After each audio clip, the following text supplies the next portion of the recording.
Salam alaikum, chers frères et sœurs. Louange à Allah et paix et bénédiction soit sur son prophète, ainsi que sur sa famille et ses compagnons. Nous sommes en l'an 622 de l'année chrétienne.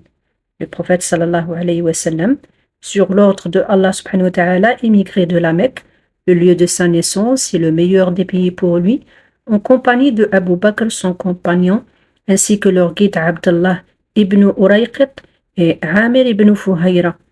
Le parcours d'environ 500 km a été conquis en 12 jours. Depuis l'avènement de sa mission, il était resté à la Mecque 13 années à appeler à l'adoration de Allah lui seul et à appeler à abandonner l'adoration d'autres que lui.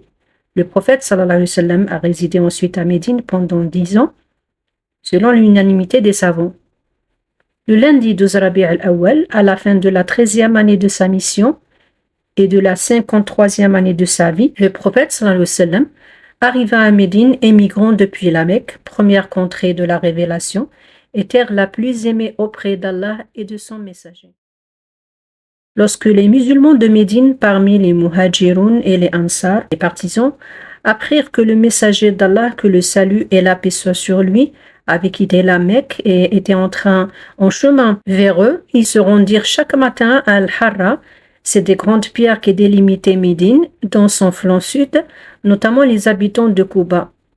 C'est un hameau de Kouba, dans la banlieue de Médine, à environ 3 km de la ville de Médine. Ils attendaient avec impatience la venue du messager d'Allah et de son compagnon Abu Bakr, parce qu'ils ne savaient pas la date exacte de sa venue. Donc, ils se pointaient quotidiennement à Al-Harra, dans le sud de Médine, à 6 km environ du centre de la cité. Un jour, alors qu'ils étaient en train d'observer l'horizon à la recherche d'une silhouette qui émerge des mirages des dunes, la canicule était tellement forte que ça les ramena à rentrer chez eux. Le prophète sallallahu alayhi wa sallam et ses compagnons rencontrèrent un bédouin qu'il dépêcha pour alerter les gens de Kouba de son arrivée. Entre autres, un juif était monté sur la terrasse d'une forteresse à Kouba. Il aperçut le prophète et ses compagnons, tous de blanc vêtus. Sans faire attention, il alerta les gens de Yathrib et ne put s'empêcher de crier à tue-tête « Ô Bani Qayla », il veut dire Al-Aws al-Khazraj, parce qu'ils descendent de la même mer. Il dit « Voilà votre félicité, c'est-à-dire votre gloire que vous attendiez ». Les musulmans se dépêchèrent alors d'aller à la rencontre du messager d'Allah, que le salut et la paix soient sur lui. La plupart d'entre eux ne connaissant même pas qui est le prophète Mohammed et qui est Abu Bakr, car c'était la première fois qu'ils les voient. Ils ne savaient pas à qui ressemblait le prophète Mohammed sallallahu alayhi wa sallam. Pourtant, ils portaient avec eux des armes par exaltation pour le messager d'Allah, que le salut et la paix soient sur lui. Et ils annoncent qu'ils sont prêts pour combattre avec lui et le défendre, qu'Allah les agrée. Selon les récits de ceux qui l'ont vécu, il y avait environ 500 personnes qui attendaient le prophète sallallahu alayhi wa sallam dans une scène de joie indescriptible. Les gens sont montés sur les toits des maisons, d'autres suspendus aux fenêtres et aux arbres, tous heureux et conscients qu'il s'agit d'un événement historique. Yathrib n'était pas une ville dans le sens d'une cité avec une population mélangée. Elle était composée de plusieurs hameaux, chaque hameau regroupait une famille. Jusque-là, il vient d'arriver à Kouba, à la banlieue de Médine, et il n'est pas encore arrivé à Yathrib. Donc, à son arrivée, le prophète Mohammed sallallahu alayhi wa sallam, dans le hameau de Kouba, dans la banlieue de Médine, à environ 3 km de la cité Yathrib, et c'était une localité située dans une vallée fertile et célèbre pour ses vergers et ses jardins d'arbres fruitiers. Donc, il s'y est installé là-bas quelques jours, se dirigea avec eux à Dhat al-Yamin. Il s'installa chez les Bani Amr ibn Auf à Kouba quelques nuits. Anas ibn Malik, Allah soit satisfait de lui, dit « Je courais entre les jeunes et moi-même à cette époque, j'étais jeune, et les gens disaient « Mohammed est venu, Mohammed est venu ». Les gens répétaient cela par joie de la venue du messager d'Allah, le plus aimé par eux. Alors le prophète Mohammed, que le salut soit sur lui, et son compagnon Abu Bakr se désinstallèrent sous l'ombre d'un palmier. Les gens étaient en train de saluer Abu Bakr et ils croyaient que c'était lui le prophète.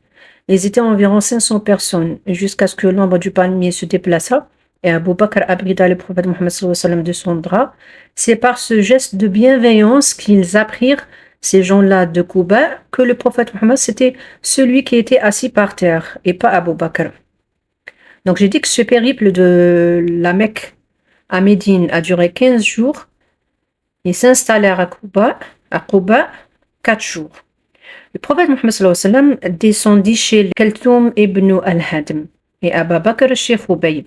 Ils séjournèrent momentanément le temps de rentrer à Médine, donc il leur reste environ 6 kilomètres de Quba à Médine. La première action qu'il a faite à Quba, le prophète sallallahu alayhi wa sallam, est de construire une mosquée pour l'ensemble des croyants. Il a construit la mosquée de Quba, la première mosquée construite de l'ère du prophète. Concernant les gens de Quba, Allah a révélé le verset 108 de Surat Tawbah, le repentir, après Bismillahir Rahmanir Rahim. La masjidun ussisa ala taqwa min awwali yawmin ahaqqu an taquma fihi. Fihi rijalun yuhibbuna an yatatahharu wallahu yuhibbul mutahhirin. Traduit comme suit: car une mosquée fondée dès le premier jour sur la piété est plus digne que tu t'y tiennes debout, entre parenthèses pour prier. On y trouve des gens qui aiment bien se purifier, voulant dire se nettoyer, et Allah aime ceux qui se purifient. Car les musulmans de Quba, les gens de Yasrib, ils habitent dans la périphérie de Médine. Donc de Quba utilisaient de l'eau pour se laver, contrairement aux autres qui utilisaient une pierre par pénurie d'eau. Ils ont appris cela de leurs voisins juifs, et quand le prophète Mohammed sallallahu alayhi wa sallam a vu cette pratique, il la valida. À propos de cette pratique, que ce verset a été révélé. Et le Masjid Ussisa ala Taqwa, c'est la mosquée de Quba. Le prophète sallallahu alayhi wa sallam dira plus tard que faire une prière dans cette mosquée de Quba revient à effectuer un petit pèlerinage de Umrah. C'est l'équivalent d'une Umrah. Là-bas à Quba, le prophète Mohammed sallallahu alayhi wa sallam fut rejoint par Suhayb al-Rumi, qui peina à émigrer, des gens de Quraysh qui voulaient l'empêcher d'émigrer, ainsi que Ali ibn Abi Talib, qui resta 3 jours après le départ du prophète sallallahu alayhi wa sallam, afin de restituer des commissions à leurs propriétaires. Sur ce, je termine. À la prochaine, Inch'Allah. Restez à l'écoute si vous êtes intéressés, si Dieu le veut.